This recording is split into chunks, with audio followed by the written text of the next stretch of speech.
It's Mother Nature for me. It's definitely Mother Nature for me. Peace and love to the family. This is Darius Corbin. I want to firstly welcome you to the Darius Corbin Mystery School. A lot of people told me I need to start my own church or start my own classes or something. So this is it. This is the Darius Corbin Mystery School. For those who have watched the 98 videos on my first channel, Darius Corbin Presents channel on YouTube, this is going to be a level up. The information that you'll be hearing from me, just like the last information, is going to be beneficial to the next level. This right here is called The White Race on Trial. Now, understand with the title, it's no need for anybody to feel cringeworthy. I think we're at an age right now where we can, as a human race, look at all the different creeds and races in here, and it'd be beneficial to everybody without no prejudice or bias or racial uh, intent. What I will be doing right here today, with the help of the author Michael Bradley, is introducing you guys to the book called the Iceman and Heritage: Prehistoric Sources of Western Man's Racism, Sexism, and Aggression. Hope you could, yeah, there we go. And with the introduction by the late great John Henry Clark. And Michael Bradley is a Caucasian man, so there should be no prejudice or no type of feelings, ill feel toward the title at all. I think it's a catchy one. I think it should get everybody's attention the way it's supposed to. So on the Iceman and Heritage, where if you want to, you can pause this video right now before I go in, and you can PDF it online, or you can order it on Barnes and Noble. But if you want access to this right now and get your own visual, you can PDF it right now online. So there that goes. But this evening, I'm going to be reading from the chapter Racism and Slavery from the Iceman and Heritage book. And what we're going to do is just going to get a better understanding of racism in itself and how the European mind back then and even to what we're dealing with today, how the mind was based on genetics and how their thought process was based on aggression and hypersexuality. Sounds crazy, but as we read, we will understand a lot more about the European race. I thank you for watching. Every race, every creed, we are here to learn and we are here to know. So grab your pens and your papers. Let's go in. Racism and slavery. You guys are ready to learn? Welcome to the Darius Corbin Mystery School. Class is in session. Let's go. When Europeans began seriously to expand in the middle of the 15th century, they immediately came into contact with peoples whom they could enslave. In Europe, as elsewhere at this time, slavery was an accepted, if limited, practice and had always been so. The practice was limited because of scarcity of material. The medieval world acquired its slave through either commerce or warfare. Generally, both commerce and warfare were conducted between neighboring peoples. By the time of European expansion, the world had stabilized to such a degree that neighboring peoples generally enjoyed a parity of sorts in the matter of technology. Therefore, because of the technological parity and a de facto sort of balance of power, slaves acquired in warfare did not represent a statistically, large percentage of any European population. And because conflicts occur between neighboring peoples, the slave population did not differ racially in any significant way from the master population. Before the European expansion of the 15th century, then there had not been a racial bias to world slavery since ancient proto-historic and historic invasions, with one exception. It is ironic that the medieval world knew only one instance of racially based slavery, and that one instance occurred in Africa, imposed by black Africans upon an earlier population. As the Bantu people, now remember I told you to have your notes and your pen ready. The Bantu people is spelled Bantu is Bantu. So for all my unapologetic black people, you want to go to your ancestry, just look up the Bantu, Bantu. As the Bantu people expanded toward the south in the African continent, they came in contact with the Bushmen and the Hattenots. Once again, so far we got the Bantu people. That's Bantu. As the Bantu people expanded toward the south in the African continent, they came in contact with Bushman and Hattenot. Hattenot is spelled Hottentot. Bushmen and Hattenot people, who differed physically from the Bantu and who were promptly enslaved by them. Now, while Montague, and that's spelled Motagu, this is like a scholar, a European scholar, Ashley Montague. We're going to learn more about him and his work soon. All Africans under one of four major groups of mankind. Let me read that again. While Montague would place all Africans under one of four major groups of mankind, C.S. Kuhn differentiates two races in Africa south of the Sahara. One, the Congoids, which is spelled Congoids, or also known as Negroids, the contemporary blacks. And two, the Capoids, the Bushmen and Hattenots, who represented a distant and more ancient stock. If Kuhn's distinction is accepted, then one race enslaved the other, and the Bantus came to equate a slave with a conquered race, and a racial justification and equation for slavery developed. I'm going to take a moment right here to sip on my green tea. Classic 99 cent, you know what it is. Now, for those who didn't know in history and those who are just now discovering,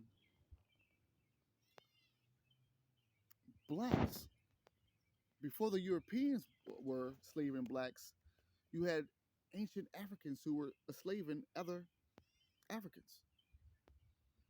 But listen to this. Listen to this.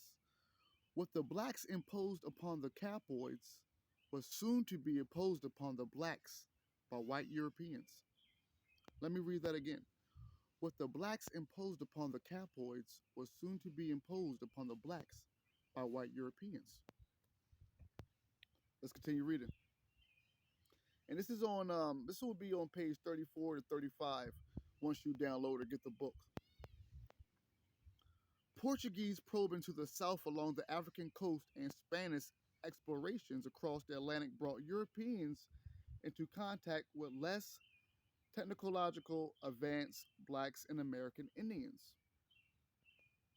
It was a dual meeting of differentiating physical types and technological levels, unique in era of recorded history.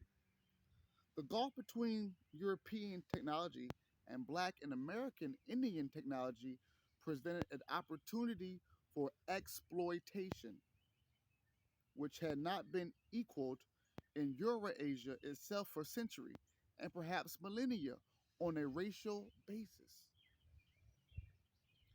It would seem reasonable that the last parallel of massive contact between men of different physical appearance and different technological level took place long before the dawn of recorded history when Caucasoids invaded the Indian subcontinent, when the Mongoloids expanded southward into the Indo-Chinese subcontinent at the expense of the Australoid, and when, as already mentioned, the Bantu Congoids expanded southward in Africa at the expense of the Capoids. So, with me reading that, and with you in your own mind and intellect, I guess, digesting that, before the Europeans did what they did, there was already just across the globe just different races capturing different races and making them slaves. Now, when the European came, they completely changed the game on the way they did it, though. So let's keep going. With respect to the European expansion from the 15th century until the present, it was European technology which guaranteed the exploitation and defeat of blacks and American Indians. Let me read that again so we're on the same page. All races. With respect to the European expansion from the 15th century until the present, it was European technology which guaranteed the exploitation and defeat of blacks and American Indians. In the beginning, at least, there did not seem to be any racial discrimination, at least in a pejorative sense, and that's spelled Pejorative, not in that sense. On the part of Europeans, at least in a pejorative sense, on the part of Europeans. Because of the friendly natives, people like Vasco da Gama, who we learned about in school, Vasco da Gama, that's spelled Vascodagama, could name, because of friendly natives, people like Vasco da Gama could name a coastal district in Southeast Africa, Terra de Boa Gente, and that's Terra, Terra, Boagente,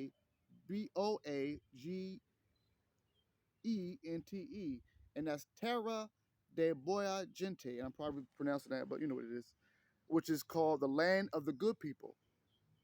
Now, when Vasco da Gama seen these people, these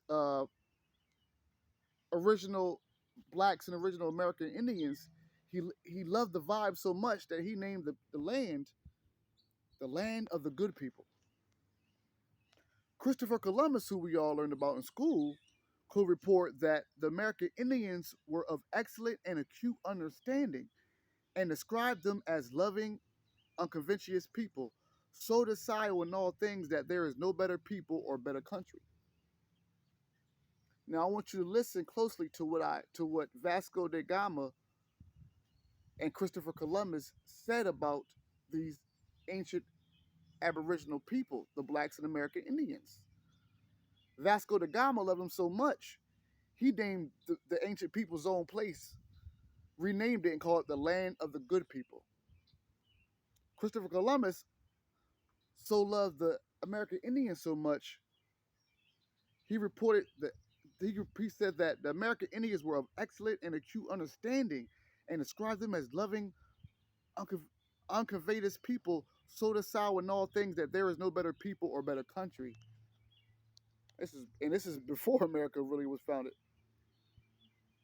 They love their neighbors and themselves, and they have the sweetest and gentlest way of speaking in the world, and always with a smile. I want you to keep what they said in mind, and I want you to keep what those two said in mind, because it's going to change real soon. Now, also, this is the writings of the Hurons in 1960. Excuse me, the writings of the Hurons, spelled Hurons, in 1640. The writings of the Hurons in 1640. Father Lejeune, spelled Lejeune, says this. This is what Father Lejeune says. I naturally compare our savages with certain villagers because both are usually without education. Though our peasants are superior in this regard, and yet I have not seen anyone thus far of those who have come to this country who does not confess and frankly admit that the savages are more intelligent than our ordinary peasants. These people were going, these Europeans were going to these lands that were already established by the Aboriginals, and first upon meeting these people, just were astounded by the love, the grace, the beauty, the pureness of these people. But it all changed. Listen, listen. Now we heard from Vasco da Gama, we heard from Christopher Columbus, and in 1640 we heard from Father Lejeune. But it all changes. Listen up. Yet, only a century later, what's that, 100 years, right? Right? Yet, only a century later, these blacks and American Indians, originally described in such glowing terms by European explorers, could be characterized and could be characterized as, and I quote, ladies and gentlemen, and I quote, You remember how we always say keep that same energy? They did not do that at all. Because yet only a century later, these blacks and American Indians, originally described in such glowing terms by Europeans, explorers could now by European explorers be characterized as, and I quote, lazy, filthy pagans of bastile morals, no better than dogs, and fit only for slavery, in which state alone there might be some hope of converting them to. I want to play a quick trivia game. I want you to fill in the blank, family, and then we're going to see if you guessed it right in a couple minutes. Yet only a century later, these blacks and American Indians, originally described in such glowing terms by European explorers, could be characterized now, and I quote, as lazy, filthy pagans of bastile morals, no better than dogs, and fit only for slavery, in which state alone there might be some hope of converting them to. And I'm going to give you the chance to fill in the blank. I'll give you about 20 seconds.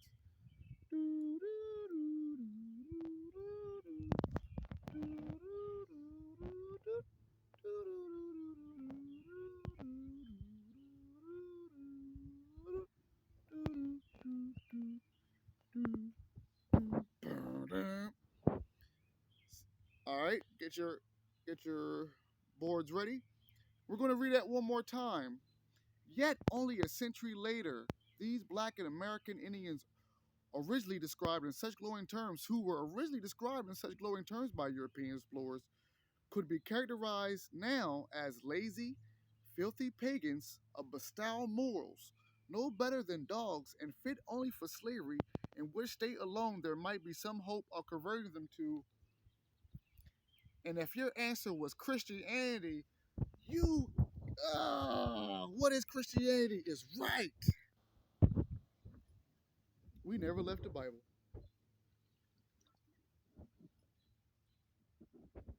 Yep, I said it. They said that they were lazy, filthy pagans of bastile morals, no better than dogs. And you know how some dogs are treated. And fit only for slavery, in which state alone there might be some hope of converting them to Christianity. In this statement, we can see the beginning of a definite racial or ethnic distinction made between Europeans and their slaves, and which to later have become inferior. Let's say that again. In this statement, we can see the beginning of a definite racial or ethnic distinction made between Europeans and their slaves, in which the latter have become inferior. And their inferiority is used as justification for exploitation with religious sanction. Christians. How did this change of attitude come about? Precisely because we in the contemporary, let me slow down. How did this change of attitude come about? Precisely because we in the contemporary world have come to assume a racial and inferiority justification for slavery. We may find it hard to understand how Europeans could rationalize the enslavement of people whom they freely admitted to be good and intelligent, and often better than Europeans themselves. The point is that slavery in medieval Europe was not generally considered a mark of biological or moral inferiority, inferiority, but usually merely a matter of unfortunate circumstances for the individual involved. I'm going to read that again. The point is that slavery in medieval Europe was not generally considered a mark of biological or moral inferiority, but usually merely a matter of unfortunate circumstance for the individual involved. It was recognized that men of great moral worth and martial valor might be become slaves through misfortunes of war, of vicissitudes, of finances. I'm gonna read that again so you can understand. I can understand better myself. It it was recognized that men of great moral worth and martial valor, that's VALOUR, was recognized might become. It was it was recognized that men of great moral worth and martial valor might become slaves through the misfortune of war or vicissitudes, and that's vicissitudes, misfortunes of war or vicissitudes of finances. Slavery was a circumstance which, in theory at least, did not necessarily negate recognition of individuals' moral worth, intelligence, or competence. Therefore, originally, the Europeans could enslave these good and intelligent people with no further justification than the technological ability to do so. Let's read that again. Therefore, originally, the European could enslave these good and intelligent people with no further justification than the technological ability to do so. In addition, the church supplied a rationale for reducing blacks and American Indians to the circumstances of slavery because, however moral and intellectual or intelligent they might be, the blacks and American Indians were not yet Christians, and the circumstances of slavery by Europeans offered an opportunity for their conversion and saving of their souls. And I want to stop there because for those who know me personally and know the videos that I have gave you, you know how hard I go on religion, especially Christianity, and the fact that they call themselves children of God and don't even know half about what they're told. They don't even understand that in order to worship the true supreme Father, you have to worship the Mother God. They don't even understand that the God that they praise in the freaking Bible right now, in the Holy Bible, is a bouncer acting like he owned a club, Yadobroth. And you have Christians right now in church who don't even know the Gnostics, the Nag Hammadies, which is the early Christian work. So how, like, slavery and the ancient Europeans have done a great job of what they accomplished here. So let me read it again so we can understand this. Let's see how far I want to go back. Therefore, originally, the Europeans could enslave these good and intelligent people with no further justification than the technological ability to do so. In addition, the church, listen, y'all going to church right now. Listen what the church did for you, black people and American Indian people. Therefore, originally, the Europeans could enslave these good and intelligent people with no further justification than technological ability to do so. In addition, the church supplied a rationale for reducing blacks and American Indians to the circumstance of slavery because, however moral and intelligent they might be, the blacks and American Indians were not yet Christians, and the circumstances of slavery by Europeans offered an opportunity for their conversion and the saving of their souls. Your soul don't know to be saved. God is within you, working in you right now. What do you need to be saved from? From God? The truth? The God of your Bible, yeah. This appears as the worst sort of hypocrisy, or this is the worst. It says right here, this appears as the worst sort of hypocrisy. Hypocrisy.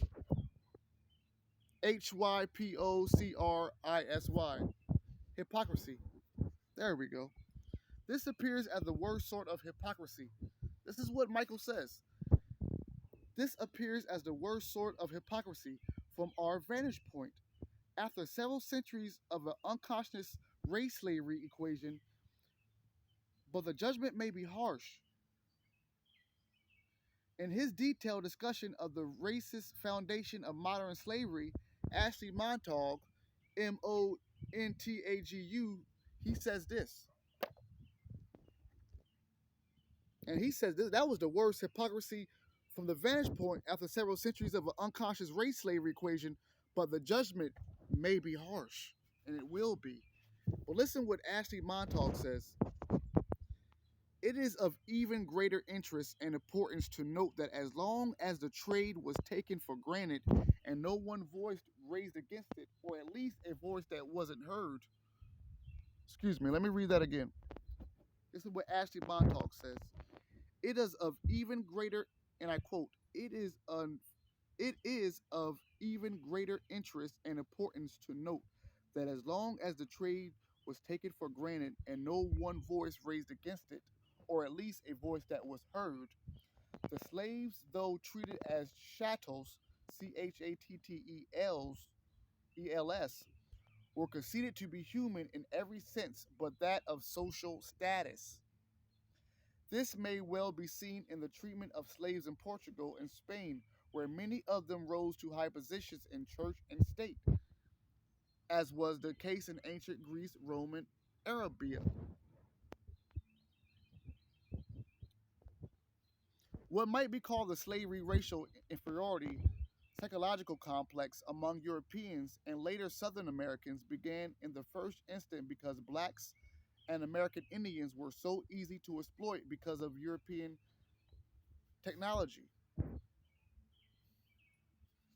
What might be called the slavery racial inferiority psychological complex among Europeans and later Southern Americans began in the first instance because blacks and American Indians were so easy to exploit. Because of European technology, that these racial groups were imported or enslaved in enormous numbers.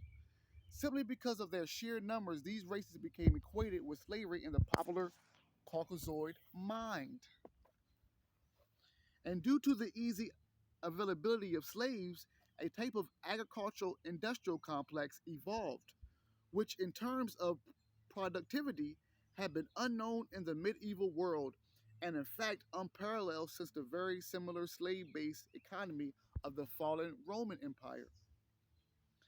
The economic foundation of Europe's Renaissance and Enlightenment, and especially the unprecedented speed of that cultural intellectual evolution, was in a very real sense slavery. Just as the glory that was Greece and the grandeur that was Rome rested squarely upon similar sordid foundations. Yet the European Enlightenment resulted in the gradual development of artificial energy in the shape of a steam engine, and this invention was first applied to industrial situations rather than agricultural fieldwork.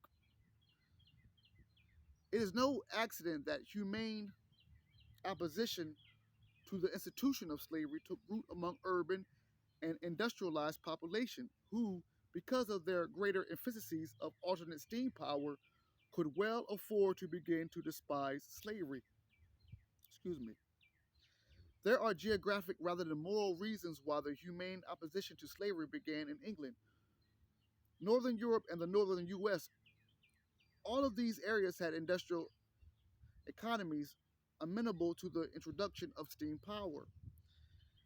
These areas were geographically and climatically unsuited to agrarian economic emphasis, while more nearly tropical regions had to rely longer on manpower intensive plantation crops for economic foundation. Mobile steam power, as required for farm equipment, was naturally a later and more difficult achievement than a stationary plant significant for industry. Excuse me. In fact, mobile steam power farm equipment was never a truly viable proposition because of cumbersome nature of external combustion. For tropical regions relying on vast plantations, no really viable alternative to sheer manpower became available until the development of gasoline internal combustion engine and the modern tractor. Perhaps it is not too irreverent to suggest that the humane movement toward abolition, which gained momentum rapidly in industrial as opposed to agricultural areas, had an economic component which was at least as strong as the moral component. However, this may be when opposition to slavery and the slave trade began to be important. Those who still depended upon slaves for their economic status, southern agrarian planters, had to find some mechanism besides bald practically to justify the bondage which was the foundation of their wealth. Excuse me. A race slavery connection had already been made due to the sheer numbers of blacks and American Indians exploited. It now remained only to justify bondage by adding an inferiority argument which naturally explained subjugation of some men by others. Generations of slavery and lack of social and educational opportunities for blacks and American Indians fulfillment had inevitably resulted in poor development of these people and their offspring in comparison with the whites. The cultural gulf between these blacks and American Indians and whites were presented as evidence of natural, biological, and moral inferiority. Their inferiority and consequent slavery was a matter of natural law. Witness the following quotations from the 19th century sources. And it reads, "The red ant will issue in regular battle array to conquer and subjugate the black or Negro ant. These Negro slaves perform all the labor of communities in which they are brought. Upon this definition, therefore, the law of nature, Negro slavery would seem to be perfectly consistent with that law. In mental and moral development, slavery, so far from retarding, has advanced the Negro race. Contact with the Caucasian is the only civilizer of the Negroid, and slavery the only condition on which that contact can be preserved. To prove that all men have equal right to liberty and all outward comforts of life is to invert the order that God has set in the world, who hath ordained different degrees and orders of men, some to be high and honorable, some to be low and despicable, some to be monarchs, kings, princes, and governors, masters and commanders, others to be subjects and to be commanded, servants of sundry sorts and degrees, bound to obey, yea, some to be born slaves and so to remain during their lives, as have been proved." This is what they wrote in the 19th centuries, justifying slavery. They're different, and it says the spurious reasons of the slavery racial inferiority construct was complete by letters and writings like that we just read. As Montague observed regarding the evolution of the construct from the mid-15th century to emancipation, their different physical appearance provided a convenient peg upon which to hang the argument that this represented the external sign of more profound irradical mental and moral inferiorities. It was an easily grasped mode of reasoning, and it was this way the obvious difference in their social status was equated with their obviously different fundamental biological difference.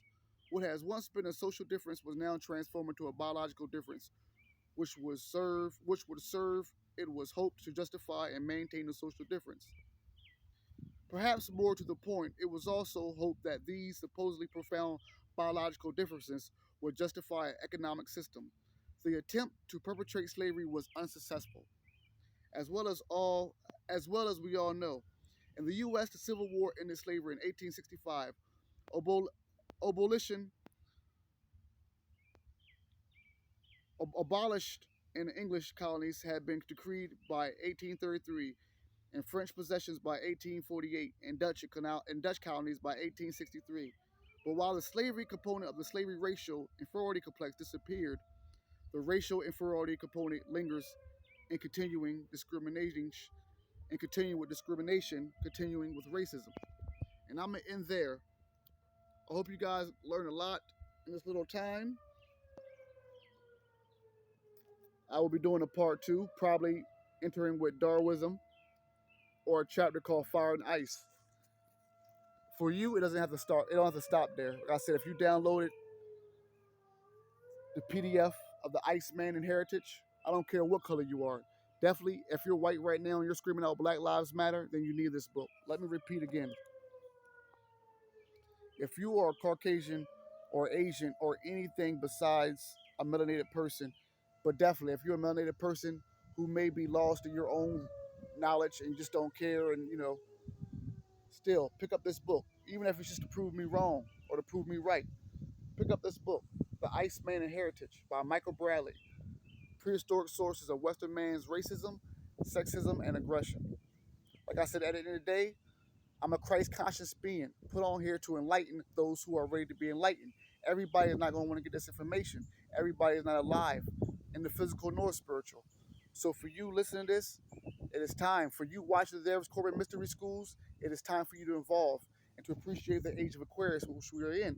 Because humankind, we are not going to be able to experience our spiritual advancements until we all come together as one human race. And that's love for the Mother God, me being the son of the Mother God. And with that being said, you have a beautiful year, a beautiful century, and a beautiful life. I'll see you soon. Class is in session. Let the sun shine in. Peace.